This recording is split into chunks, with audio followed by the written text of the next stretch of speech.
Hello, my name's Harold. Today I had kind of a fun project I did, and it was caused by Chris B257, who got a new drill press vise. And I looked at it, and I really liked the fact that there was a notch cut in the top jaws of the vise so that you could lay something flat and still have empty space below it, so you could drill through without, hitting your vise or anything. And I thought, well, I'll go out and modify my drill press vise. His, of course, had a lot of V-shaped horizontal grooves and V-shaped vertical grooves, and I put one V-shaped vertical groove in mine. And like I said, it was a fun project. I'll show you what I did right here in a second. I've had this drill press vise for about, a long time, since about 1973.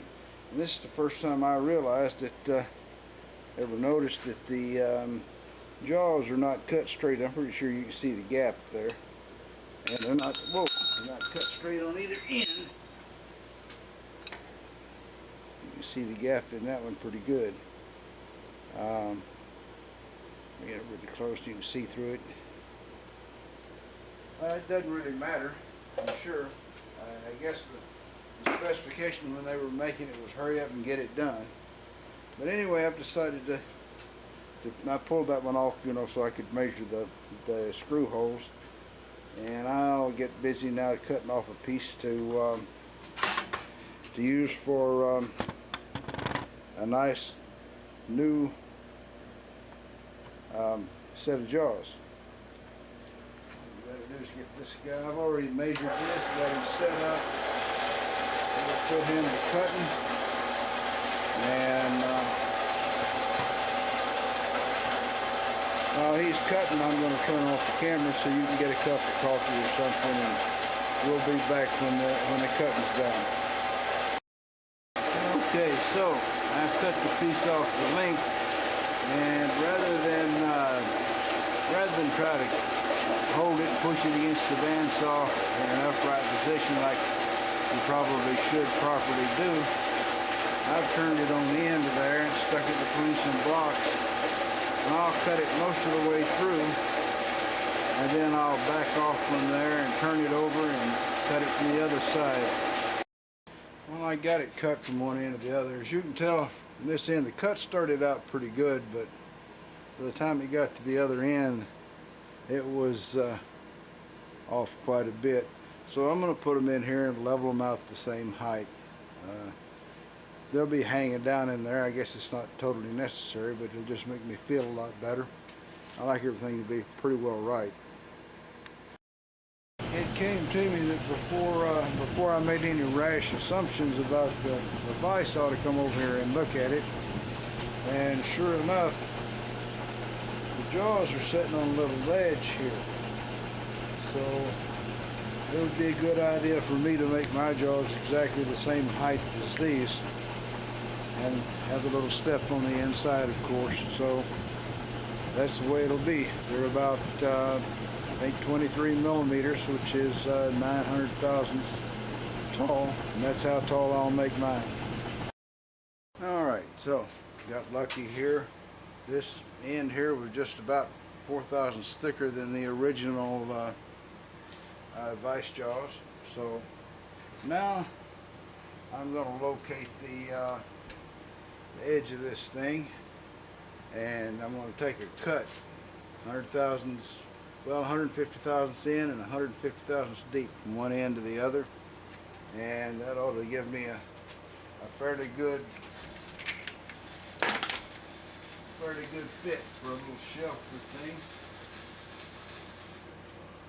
My cutter's still set for exactly the height here, so all I'm going to do is I'm going to use a piece of paper to fill in between there and come up with the right clearance for it. I'll take this up again in a minute. Okay, I dropped my milling cutter down 150 thousandths, and just as soon as it touches this piece of paper, I'll know that I'm right up against the edge. There we are, it just chewed the end off the paper. So that's a good sign that I'm right at the edge of this thing.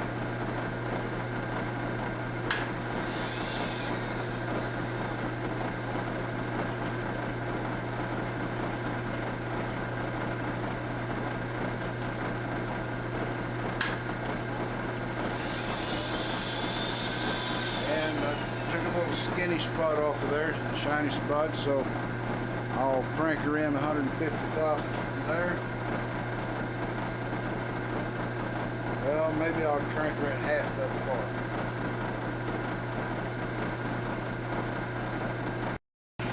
Okay, I decided to go ahead and just take it all in one cut. We'll cut down this side, go over to the back side of everything, we'll cut down it, and then of course those two will come around and face each other to make a nice ledge for me to put things on when I'm wanting to drill things and I don't want to put anything underneath it. I don't know why I didn't think of this a long time ago. Okay, I got the groove cut down one side, went over the other side and cutting back the other way. No change in height, so it should get pretty near identical grooves on both sides of the jaws. Once I get through with this, then I've got to drill the holes to screw them onto the vise. So I'll let you drink coffee while I cut this last groove.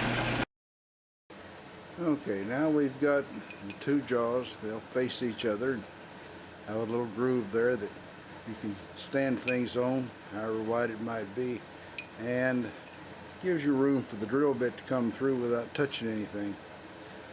Another little improvement I'm hoping to make is to cut a V slot in here, but first I'm going to transfer a punch and copy the holes from the old jaws.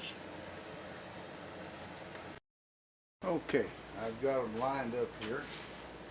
I used both sets of jaws just to give me a longer straight distance, and I took Maxwell silver hammer and tapped them up tight against the vise so I know they're lined up. So I'm going to give them a good punch right down through the hole there. With any luck, when I drill these, they should come out just exactly alike. Now I'll take these loose,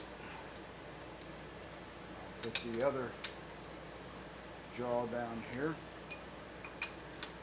give him the same treatment. Okay, as I'm prone to do, I changed my mind and I have another drill press vise.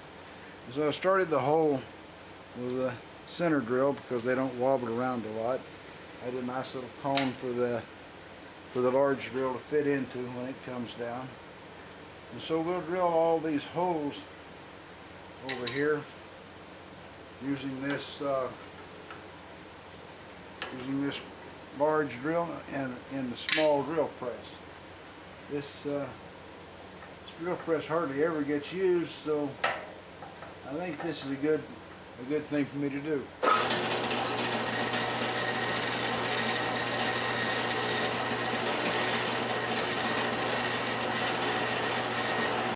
Manipulate things around a little bit here to show this feature. I'm going to have to hand hold the camera. My drill press actually has right up here on this collar graduations. Those graduations are actually 30 seconds. So you spin this collar around and lock down that little knob there, and you can make it stop at a very precise distance from the bottom of the hole. That's probably one of the very best features of this drill press. And what we're going to do here, we want a little hole like this with the angle on it for the screws to fit in, and we want it to be at the same depth as on the original stuff. So you can see here, that means that I have to drill down in there pretty far before I stop drilling. That'll allow the screws to sink way back down in the jaws and still have the same configuration at the bottom. So what we're going to do, pull this thing over here. What I've done is I've set this so it doesn't go down but almost to the vise. You can almost pass this transfer punch underneath it. Not quite. So that means that I've got it down to a thickness. I suppose you could say this file just just stops right at the tip. So we're going to have a piece of metal left about as thick as this file down in the bottom of the hole. All right.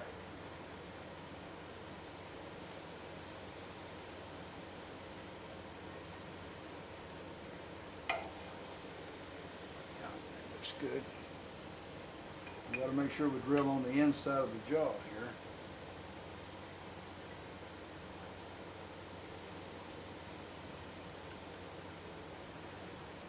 And I'm going to keep my vise so that it's still connected to the little tip slot down here. I don't want the head to start turning on me.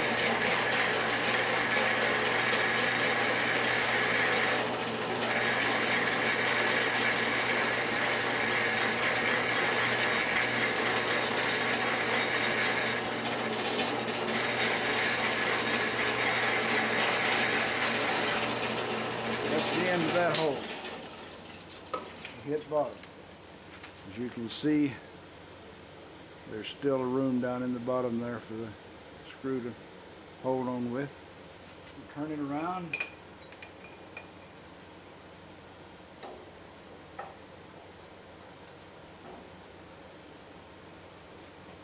And head on down into there with the next one.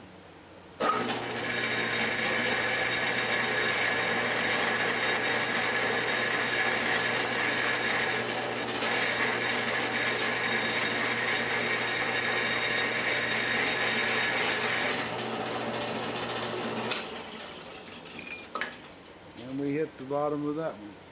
Looks pretty good to me, so I'll clean up this mess and then set the old vise up here and we'll see if it fits. Okay, so here's the old vise, and I've already screwed one of the jaws down into it, so I know they're going to fit like that. Get another screw.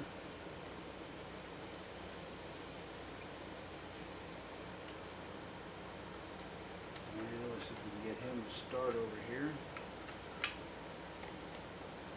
I got to find where it starts. Okay.